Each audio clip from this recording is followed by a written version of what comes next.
बिस्मिल्लाहिर्रहमानिर्रहीम, अस्सलाम वालेकुम play group class, welcome back to the maths lesson. ये टीचर्स, आज है हमारा लेसन इनसाइड एंड आउटसाइड का रिकग्निशन डे। दैट मीन्स कि प्रीवियस लेसन में जब आपने इनके साथ इनसाइड और आउटसाइड की डिफरेंट एक्टिविटीज करवाई, तो आज बच्चे अपनी स्पीकिंग स्किल से आपको बताएंगे कि उनको क्या याद है और उन्होंने कौन कौन सी एक्टिविटीज की थी, और उसके बाद कुछ पिक्चर्स को देख के ये रीड करके बताएंगे आपको कि इनमें कौन सी चीज़ इनसाइड है और कौन सी आउटसाइड है।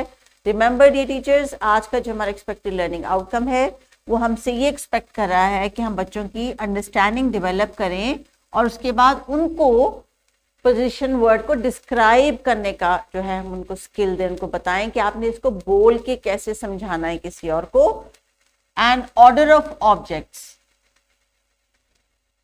तो जब हमने डिफरेंट चीज़ों के बच्चों को डेमोन्स्ट्रेशन दी कि देखें this toy is inside the bucket, this toy is outside the bucket, you are standing inside the class, now you are standing outside the class. जब आपने ये वर्ड्स इनके साथ यूज़ किए और ख़ासतौर पे जब इनके साथ आपने कम्युनिकेट किया सेंटेंसेस में, तो उनकी ये अंडरस्टैंडिंग भी बिल्टअप हुई होगी यकीनन, और वो अब कुछ ना कुछ बोलने के काबिल होंगे इंग्लिश में भी, और अगर आपने उर्दू में भी अंडरस्टैंड करवाया उनको तो उर्दू में भी। घर जाके बच्चों ने कोई इनसाइड एंड आउटसाइड की एक्टिविटी की है टीचर्स, तो वो आपने बच्चों से रिवाइज करवानी है, उनसे पूछना है कि घर जाके क्या किया था या घर जाके कैसी एक्टिविटी की थी। और आज का जो पेज है उसमें इनको बच्चों ने आपको ये पेज एक्सप्लेन करना है कि इस पेज में इनको क्या नजर आ रहा है। तो चलिए टीचर्स, इस वीडियो को भी कर लीजिए पॉज।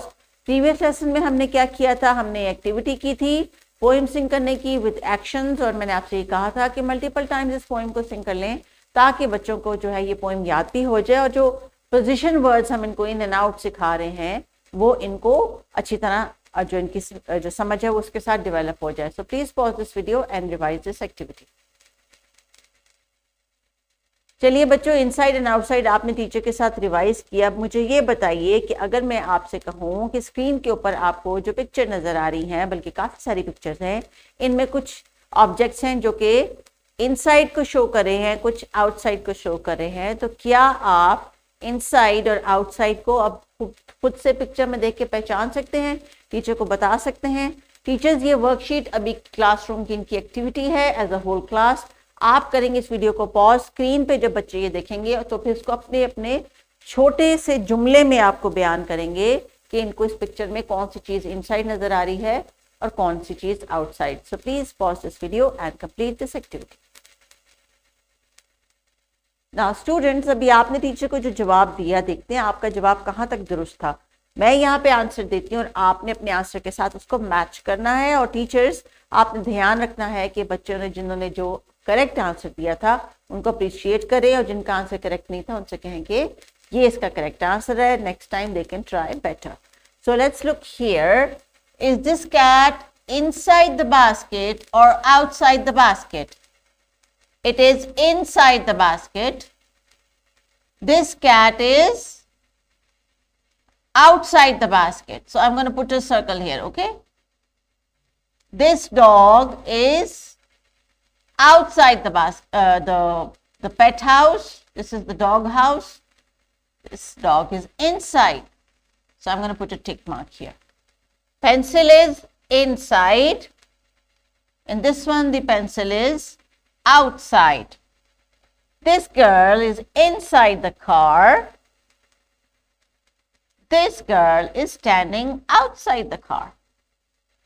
So teachers, अभी दूसरे वर्ड्स जो हैं behind, between, in front of, वो अभी हम डिस्कस नहीं करें, क्योंकि अभी सिर्फ हम इनसाइड और आउटसाइड का कॉन्सेप्ट दे रहे हैं, तो अभी उन्हीं वर्ड्स को हम यहाँ पे डिस्कस करें और यही उनके रिस्पॉन्सेज होने चाहिए इन पिक्चर्स को देख के। तो वेल डन बच्चों, आपने क्लासरूम की एक्टिविटी तो बहुत अच्छी की।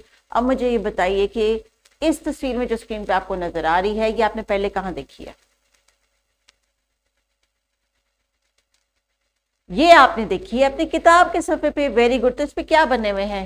It's a monkey family. Yes, the mama monkey and the baby monkey are inside the cave. इसको केव कहते हैं, केव। उर्दू में कहते हैं ना गार, इंग्लिश में कहते हैं केव। केव, cave. The monkey family is inside the cave, and this is maybe Papa Monkey, I guess so. He is outside the cage. तो उसने क्या उठाया? What is he picking up? Maybe it's a stone. Yes. Is the stone heavy or light? हमने पहले सीखा था. This stone must be heavy. देखो वो झुका हुआ है ना, उसने उठाया तो ऐसे करके झुक गया है, यानी इसका जोर लग रहा है. So this mama monkey, baby monkey is inside and papa monkey is outside. All right, very very good. So teachers, now it's time for you for different activities.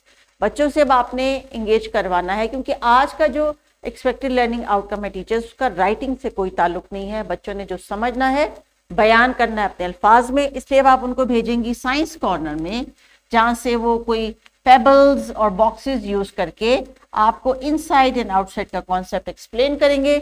अगर आपने कॉर्नर की बजाय अपनी टेबल पे अरेंज किए हुए कुछ छोटे छोटे बॉल्स और बीड्स और बटन्स और पेपर कप्स, जो भी आपने अरेंज किया है, क्योंकि एक्टिविटी तो आपने बहरहाल उनसे करवानी ही है, तो अगर टेबल को यूज करी है तो बच्चों को ग्रुप्स में बुला लीजिए, इस एक्टिविटी को ग्रुप में एग्जीक्यूट करवा लीजिए. ये आज की आपकी एक्टिविटी है, लेकिन बच्चों ने बयान करना है.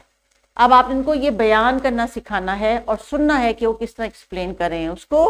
आपके लिए जो टीचर्स नोट दिया गया है उसमें उनकी ऑब्जर्वेशन भी उन्होंने जो आपके साथ शेयर करनी है, और जो स्पीकिंग स्किल है उस पर भी आपने फोकस करना है, क्योंकि ये भी आहिस्ता आहिस्ता हम उनकी साथ साथ डेवलप करेंगे.